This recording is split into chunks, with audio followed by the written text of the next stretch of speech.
Let me go to Chris. Chris calling us from Mississippi. Hi, Chris. Hey, Dan. How are you today? Good. Thank you, brother, for your time.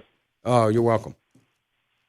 I just wanted to, you brought up at the beginning of the program, I was curious, been following it for months, the high-yield junk, and just what your thoughts were.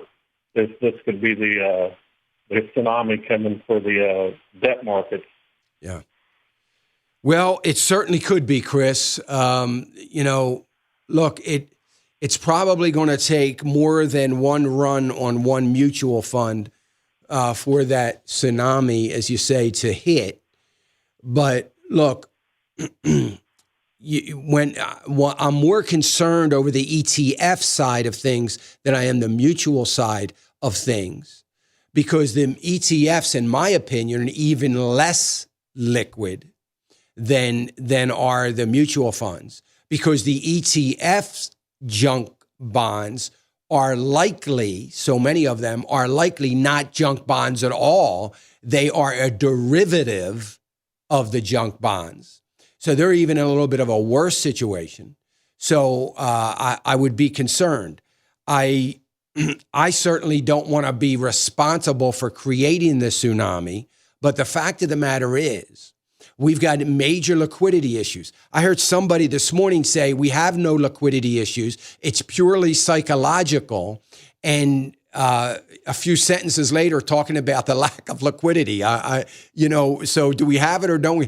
Frankly, I don't care whether it's psychological or not. I do know this much. If I go to get my money to sell my particular bond, and the bond is now valued far more than it is worth, use a house as an example of that, all I know is I can't get my money. And that's a problem, obviously. So here's the thing. We have advisors that and here's the thing that just kills me.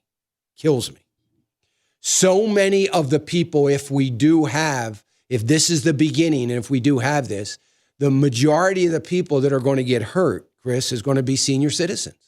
Because senior citizens, because of what the Fed has done since Alan Greenspan, senior citizens have been in a position where they have been forced into these high yield bonds because they are searching out of necessity for something that will give them some yield, because the Federal Reserve has chased them, very intentional, by the way, has chased them out of CDs and safer instruments. They've chased them out with these low money, low interest rate environment, and they've had no choice because they're trying to put food on the table, and they're dependent upon this money earning a certain amount to do that, and they've run to the very thing that could end up causing them to lose a lot of principal. It was my concern when I first wrote about it 2 years ago. I wrote about it again a year ago with some of the things that the International Bank for Settlements was saying, talking about this lack of liquidity, and I have warned about it.